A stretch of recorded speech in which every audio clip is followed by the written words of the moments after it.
గతసారి మనమేం మాట్లాడుకున్నాం గుర్తుందా? అర్జునుడు కృష్ణుడి గురించి తెలుసుకుంటాడు. ఆయనంటున్నాడు ఆయన దివ్యమైన గుణాలు, ఆయన ఎంత గొప్పవాడో అని. అది వింటే వింటే అర్జునుడికి ఇంకా ఇంకా తెలుసుకోవాలని అనిపించింది. అవును, కృష్ణుడు తన విభూతులు చెప్పాడు కదా, అంటే ఆయన దివ్యమైన శక్తులు. అమ్మా, విభూతి అంటే ఏంటి మళ్ళీ చెప్పు. విభూతి అంటే దివ్యమైన ఐశ్వర్యాలు. కృష్ణుడి శక్తి ఈ లోకంలో ఎలా కనిపిస్తుందో అది. పర్వతాల్లో, నదుల్లో, వెలుతురులో అన్నిటిలో ఆయన ఉన్నాడు అని. ఇప్పుడు అర్జునుడు కృష్ణుడ్ని మరింత వివరంగా చెప్పమని అడుగుతున్నాడు. ఆ అడగడంలో ఒక తీవ్రత ఉంది. నాకు చాలదు, ఇంకా చెప్పు అని. అంటే అర్జునుడికి నిజంగా వినాలని ఉందా, యుద్ధం మధ్యలో కూడా? అవును ఆరవ్, అందుకే ఈ సంభాషణ అంత అందంగా ఉంటుంది. ఇప్పుడు చూద్దాం అర్జునుడు ఏమడిగాడో. వక్తుమర్హస్య శేషేణ దివ్య హ్యాత్మ విభూతయః యాభిర్విభూతిభిర్ లోకానిమాంస్త్వం వ్యాప్య తిష్టసి. అర్జునుడు కృష్ణుణ్ణి అడుగుతున్నాడు, నీ దివ్యమైన విభూతులు అన్నీ వివరంగా చెప్పు.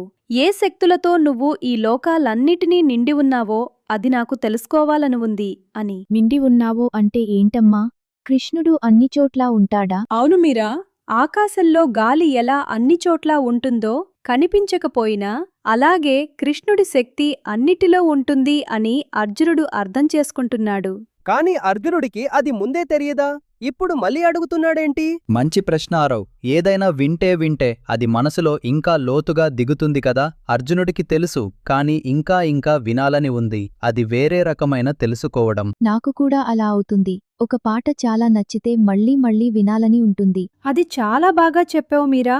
అర్జునుడికి కృష్ణుడి మాటలు అలాంటివే అనిపిస్తున్నాయి. సూర్యాస్తమయం చూసినప్పుడు మనకు ఒక అద్భుతమైన ఫీలింగ్ కలుగుతుంది కదా. అది కేవలం రంగులు కాదు, ఆ వెనక ఏదో గొప్పది ఉందని అనిపిస్తుంది. అది కృష్ణుడి విభూతి. అంటే అందమైన విషయాల్లో కృష్ణుడు ఉంటాడా? అవును, రోజువారీ జీవితంలో దివ్యమైనది చూడగలగడమే భక్తి మొదటి అడుగు. ఇప్పుడు తర్వాతి శ్లోకం చూద్దాం. అర్జునుడు ఇంకా ఒక ముఖ్యమైన ప్రశ్న అడుగుతున్నాడు. కథం విద్యామహం యోగింస్త్వాం సదా పరిచింతయన్ కేషు కేషు చ భావేషు చింత్యోసి భగవన్మయా. అర్జునుడు అడుగుతున్నాడు, నేను నిన్ను ఎలా గుర్తుపట్టగలను? ఏ రూపాల్లో నిన్ను ధ్యానించాలి? నువ్వు ఏ ఏ రూపాల్లో ఉంటావు అని. సదా పరిచింతయన్ అంటే ఎప్పుడూ నిన్ను మనసులో ఉంచుకుంటూ అని. అంటే అర్జునుడికి కృష్ణుణ్ణి ఎప్పుడూ గుర్తుపట్టాలని ఉందా, కాని ఆయన కల్పించకపోతే ఎలా? అదే కదా అర్జునుడి ప్రశ్న. నువ్వు అన్ని చోట్లా ఉన్నావు అని తెలుసు, కాని నేను ఎక్కడ చూస్తే నిన్ను చూడగలను అని. అమ్మా, నాకు కూడా అలా అనిపిస్తుంది. కృష్ణుడు ఉన్నాడు అని చెప్తారు, కాని నాకు కనిపించడు కదా. మీరా, అది చాలా నిజాయితీగా అడిగావు. అర్జునుడు కూడా అదే అడుగుతున్నాడు.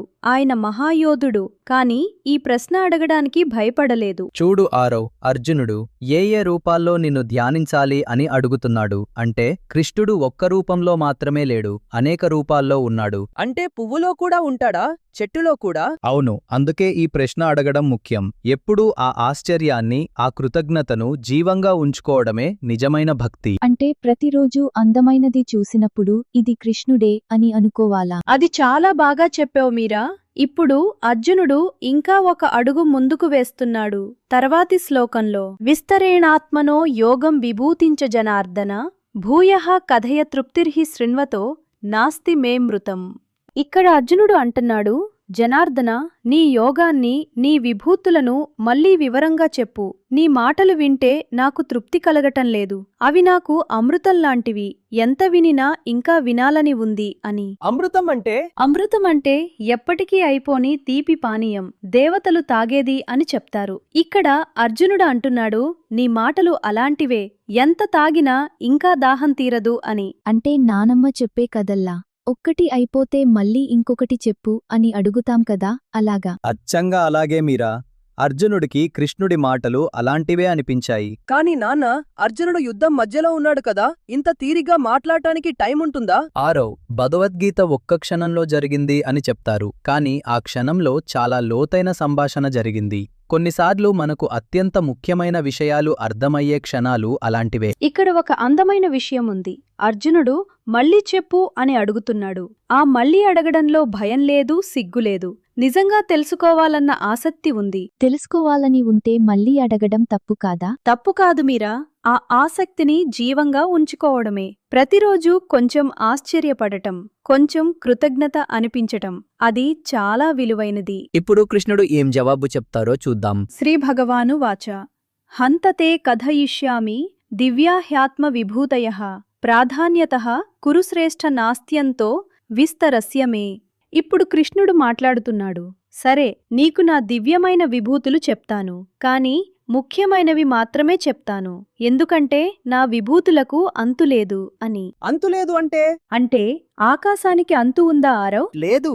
అలాగే కృష్ణుడి విభూతులు ఎంత చెప్పినా పూర్తవ్వవు. అందుకే ఆయన ముఖ్యమైనవి మాత్రమేమే చెప్తాను అంటున్నాడు. కాని అంతులేనిది ఎలా ఉంటుంది?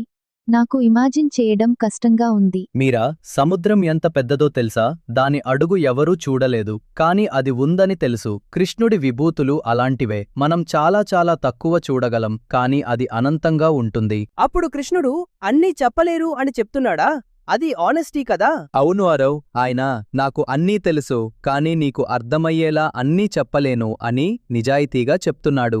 అది చాలా గొప్ప విషయం. మన చుట్టూ ఉన్న ప్రతి అందమైన, శక్తివంతమైన విషయంలో ఆ అనంతత్వం కొంచెం కనిపిస్తుంది. అది గుర్తుపట్టగలిగితే మనలో ఒక వినయం, ఒక విస్మయం కలుగుతుంది. అమ్మా, తర్వాత కృష్ణుడు ఏం చెప్పాడు? ఇప్పుడు చూద్దాం. ఆ తర్వాతి శ్లోకంలో కృష్ణుడు చాలా అద్భుతమైన విషయం చెప్తున్నాడు. అహమాత్మా గుడాకేశ సర్వభూతాశయస్థితః అహమాదిశ్చ మధ్యం చ భూతానామంత ఏవచ. ఇప్పుడు కృష్ణుడు అంటున్నాడు, గుడాకేశ అంటే అర్జునుణ్ణి పిలుస్తూ, నేను అన్ని జీవుల హృదయంలో ఉన్న ఆత్మను, నేనే అన్ని జీవులకు మొదలు, మధ్య, చివర కూడా.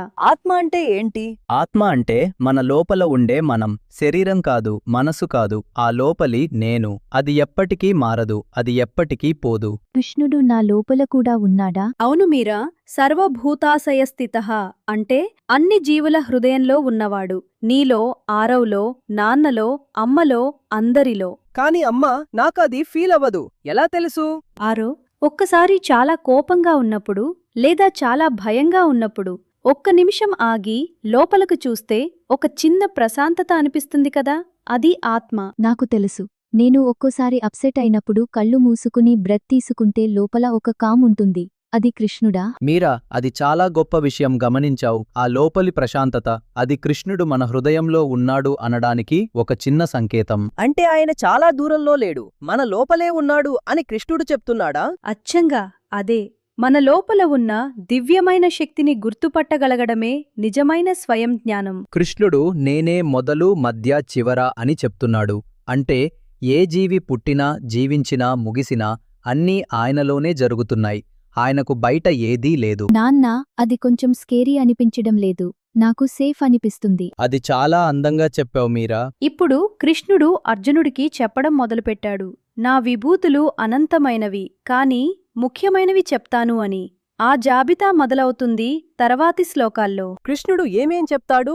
పర్వతాలు, నదులు, ఇంకా ఏంటి? తర్వాతి శ్లోకంలో కృష్ణుడు అంటాడు, జ్యోతిర్గలమాం రవిహి, వెలిగే వాటిలో నేను సూర్యుడిని.